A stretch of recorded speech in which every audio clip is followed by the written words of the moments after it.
Hi everyone, welcome to my channel. Guys, आज मैं आप लोगों के साथ Telugu fan fiction don't call me father in law call me daddy के पार्ट 7 एक्सप्लेन करने वाली हूँ। So let's get started. Jhope Namjin mansion में एंटर करके डोरबेल प्रेस करते ही मेड आकर डोर ओपन करके जेहोब को देखकर स्माइल करके कहती हैं, Jhope sir please come inside. Jhope कहता है, जिन अंकल या फिर नामजुन अंकल घर पर है? मेड कहती हैं, जी। मेड जेहोब को घर के अंदर लेकर आता है और उसे लिविंग रूम में बैठकर इंतज़ार करने के लिए कहकर अंदर जिन और नामजुन को इन्फॉर्म करने के लिए चली गई। जेहोब शांति से काउच पर बैठा हुआ था और नर्वसनेस में अपने लेग्स को हिला रहा था। तभी पीछे से जिन कहता है, फाइनली तुम्हें अपने अंकल से मिलने का समय मिल ही गया है, हाँ?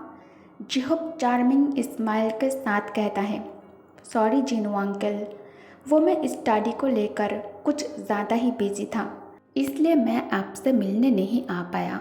जिन कहता है, आइश माय बेबी, तुम्हें सॉरी कहने की कोई ज़रूरत नहीं है, प्लीज़ तुम कंफर्टेबल होकर बैठ जाओ।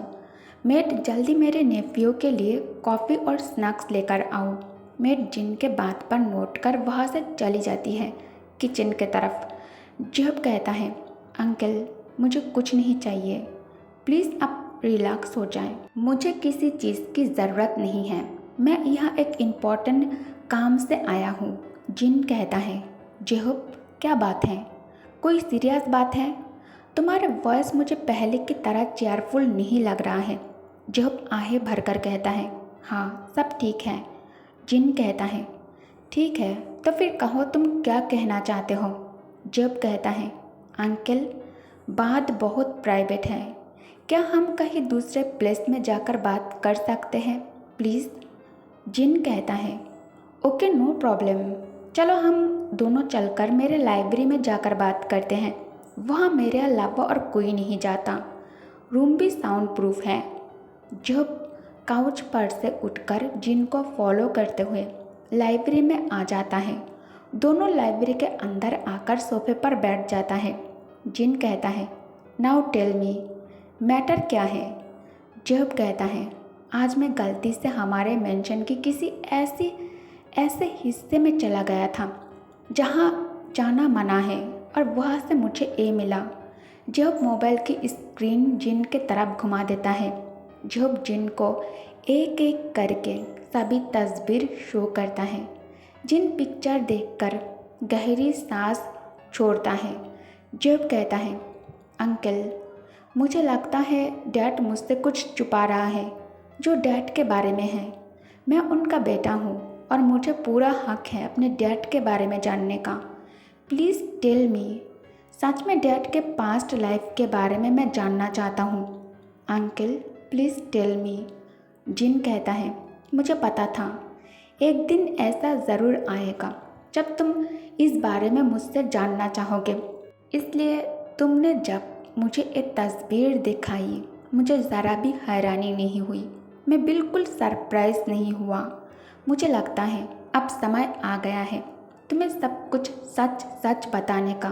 तस्वीर में ये जो महिला और आदमी हैं ये तयंग के मॉम डैड हैं और उनके साइड में ये जो आदमी और औरत खड़ी है ये दोनों सिबलिंग्स हैं, ये दोनों भाई बहन हैं। ये जो आदमी है ये आदमी मिस्टर किम दयांग के दोस्त हैं, साथ ही ये एक धोखेबाज भी है जिसने अपनी ही फ्रेंड को धोखा दिया है। और ये जो औरत है ये तयांग के इतना कहकर जिन खामोश हो जाता है, इससे आगे और कुछ कहने की हिम्मत ही नहीं हो रहा था उससे। जिनको अनकंफर्टेबल देखकर जेहोब कहता है, अंकल व्हाट हैपन, एक कौन है, ये औरत कौन है? जिन कहता है, एक रेपिस्ट, तयंग के डार्क पास्ट और सबसे बिगेस्ट नाइटमेयर्स। जेहोब कहता है, व्हाट? जिन कहता है, हाँ ये सच है, मिस्टर किम दयांग को मिसेस किम से शादी करने के लिए फोर्स किया गया था। मिस्टर किम कभी अपने वाइफ से लव नहीं किया था क्योंकि वो उससे शादी नहीं करना चाहता था, इसलिए मिस्टर किम के दिल में मिसेस किम के लिए कोई फीलिंग्स नहीं है। दई यंग के मादर दई यंग को मिसेस किम से शादी करने के लिए फोर्स किया था। मिसेस किम अपने फेक एक्टिंग से दई यंग के मादर के हार्ट को जीत लिया था।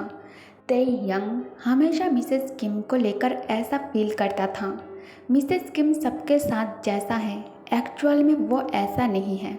बाहर वो जितना स्वीट सबको दिखाती है वो अंदर से ऐसा नहीं है। शादी के बाद से दोनों अलग रहता था। मिसेस किम बहुत ही चालाक और लालची किस्म की औरत थी। उसे किसी भी तरह कैसे भी करके किम्स के प्रॉपर्टी चाहिए था, लेकिन जब उसे पता चला वो ऐसे ही किम्स के दौलत अपने नाम नहीं करा सकती।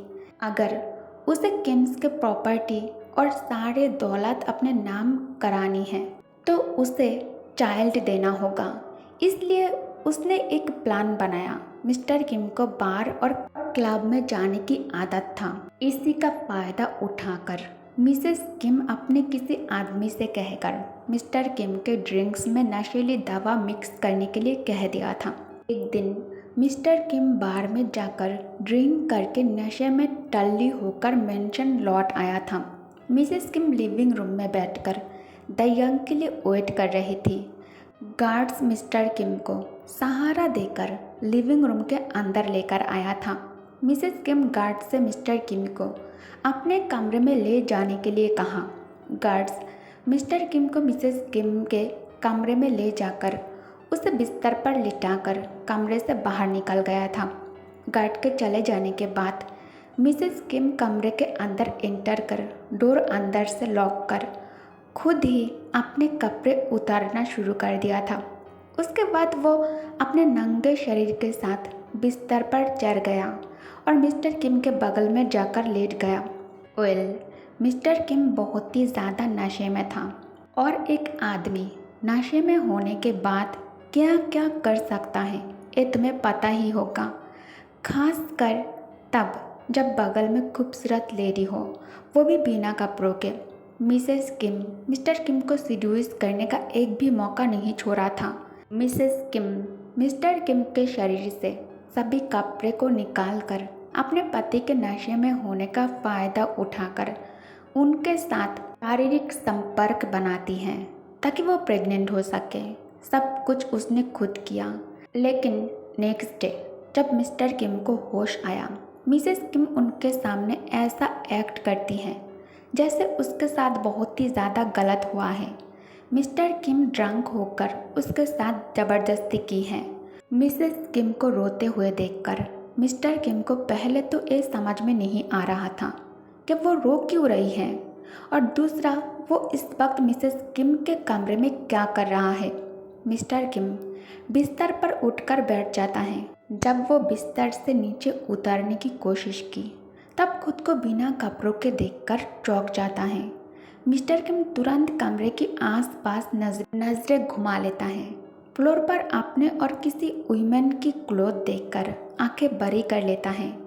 पसीना उसके फोरहेड को कवर कर लिया था।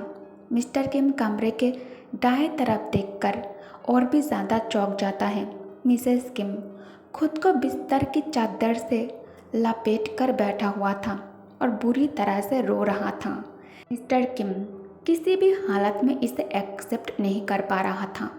मिस्टर किम बिस्तर से उतरकर जमीन से कपड़े उठाया और पहनकर कमरे से बाहर चला गया।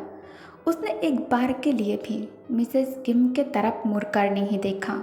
आफ्टर 1 मंथ लेटर डॉक्टर सबको ये बताया कि मिसेस किम माँ बनने वाली है।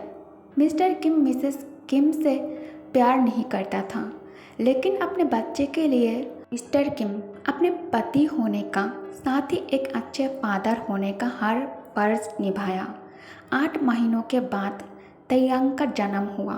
मिसेस किम अपने पति के पीठ पीछे उनके फ्रेंड के साथ नाजायज़ यानी कि गलत रिश्ता डेवलप किया था और उसके साथ मिलकर प्लान बनाकर कार एक्सीडेंट में अपने पति को मार दिया था। तय बहुत ज़्यादा छोटा था। तयंग के बचपन अच्छा नहीं था। उसके आंखों के सामने सब गलत हो रहा था। वो बच्चा था, इसलिए वो कुछ भी नहीं कर सकता था। उसे ये तक पता नहीं था कि उसके मॉम उसके डैड को अपने लवर के साथ मिलकर मार डाला है। वो आदमी किम मेंशन में हमेशा अपने बहन को साथ लेकर आता था। वो लेडी तयंग के साथ, मतलब कोई इतना नीचे कैसे गिर सकती है। ते एक बच्चा था। उसने अपने हवस के लिए एक बच्चे से अपना चाइल्डहुड और इनोसेंट छीन लिया था, उसका रेप किया था। उसने बहुत कोशिश की लेकिन खुद को सेव नहीं कर सका। मिसेस किम को बस अपनी खुशी से मतलब थी। उसे तयंग को लेकर कोई फिक्र नहीं था। ते को लगा उसका मॉम उसे बचा लेगा, लेकिन वो गलत था। मिसेस किम उस आदमी के साथ दूसरे कमरे में इंजॉय करने में बिजी था। तयंग के लिए ये सब सहन कर पाना बहुत ही ज़्यादा मुश्किल हो गया था। तयंग खुद उस जालिम महिला के हाथ से बचने के लिए उसने उस महिला को खून कर दिया। मर्डर के बारे में सुनकर जेहूब के आंखें शॉक के वजह से वाइडन हो जाता है और मुंह खुल जाता है। जेहूब कहता है, नो डैड ऐसा नहीं कर सकता। I know him very well. मेरा देखा हुआ सबसे काइंड हार्टेड पर्सन है डैड। डैड ने आज तक एक चींटी को भी नहीं मारा। ये तो इंसान है। No I don't believe you, Jin कहता है, बट यही सच है। ही किल हर। और इसमें गलत क्या है। तभी लाइब्रेरी के डोर ओपन होता है और नामजुन उस कमरे में एंटर करके कहता है, ही किल हिज मदर टू। क्या तुम्हारे लिए बहुत ज़्यादा शॉकिंग है? जेहूब का शरीर बर्फ जितना ठंडा हो गया था, फिर भी उसे पसीना आ रहा था। जेहूब कहता है, नहीं, आप दोनों मुझसे झूठ बोल रहे हो, है ना? जिन कहता है, तयंग के पास्ट के बारे में मैंने तुम्हें जो कुछ भी बताया है, हर एक वर्ड सही है। तयंग के बचपन तुम्हारे तरह, हम सबके तरह ब्यूटीफुल नहीं था, बहुत पेनफुल था और बहुत ही ज़्यादा डार्क लाइफ था। उसकी जगह हम में से कोई भी होता ना, तो अब वो तुम्हें एडॉप्ट करने के बाद तुम पर प्यार बरसाने के लिए ज़िंदा खड़ा नहीं होता। और हो भी, क्या तुम जानते हो तयंग इतने यंग एज में तुम्हें ऐसा सन एडॉप्ट क्यों किया है? जेहूब नहीं में हेड शेक करता है। नामजुन कहता है, वेट, मैं बोलता हूँ, क्योंकि तयंग तुम्हारे अंदर खुद को देखा था। तुम्हें पता है ना, तयंग तुम्हें ऑर्फनेज से अडॉप्ट किया है। तुम तयंग के रियल सन नहीं हो। तयंग ऑर्फनेज विजिट करने गया था। उस दिन उसने वहाँ ऐसा कुछ देखा जो उसे उसका पास्ट याद दिला दिया। उसने देखा ऑर्फनेज के मेल केयर टेकर तुम्हारे साथ ज़बरदस्ती वो सब करने की कोशिश कर रहा था। तयंग उस दिन फिर से किसी का मर्डर किया था, द नंबर ऑफ थर्ड। उसके बाद वहाँ के सभी एरिया तयंग खरीद कर किम प्रॉपर्टीज के साथ इंक्लूड कर लिया था। सभी ओल्ड स्टाफ को निकाल कर खुद के सबसे ट्रस्टेड आदमी को वहाँ जॉब पर अपॉइंट किया था। फिर लीगली तुम्हें एज ए सन एडॉप्ट करके अपने साथ किम मेंशन में ले गया था। तयंग सिर्फ अपने फ्रेंड्स और सन के लिए सॉफ्ट है, लेकिन दूसरों के लिए तयंग से डेंजरस और इविल और कोई नहीं है। हम सब ने उसे मिसेस किम को बेरहमी से खून करते हुए देखा है, इवन उस औरत को भी। सोचो, अगर तयंग एज अ चाइल्ड इतना खतरनाक काम कर सकता है, तो अभी वो क्या क्या कर सकता है। उसके पास अभी मनी और पावर सब कुछ है। और हाँ, उसे झूठ बोलने वाले इंसान बिल्कुल भी पसंद नहीं है। इसलिए कोशिश करना तयंग से कभी झूठ ना बोलने की। लेकिन तुम्हें डरने की ज़रूरत नहीं है। तुमसे तो ते बहुत ज़्यादा प्यार करता है, तुम पर जान छिड़कता है। जब मन ही मन सोचता है, oh no, cookie cookie safe नहीं है। मैं ऐसे इंसान के साथ कुकी को अकेला नहीं छोड़ सकता।